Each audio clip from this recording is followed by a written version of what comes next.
Hello there. If you're here, maybe you also like quiet spaces or seeing how things are made, step by step?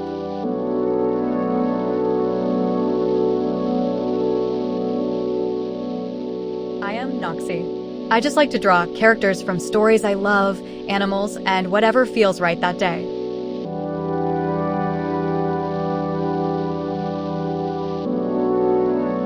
I know some art channels are all about the stunning final piece, and I love those. But here, I want to show the before and the during, without making you think like it always perfect.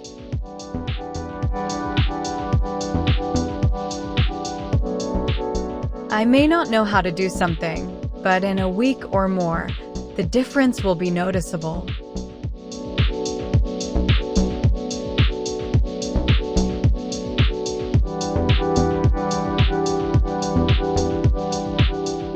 I learned new things and will show you, so I hope you stay.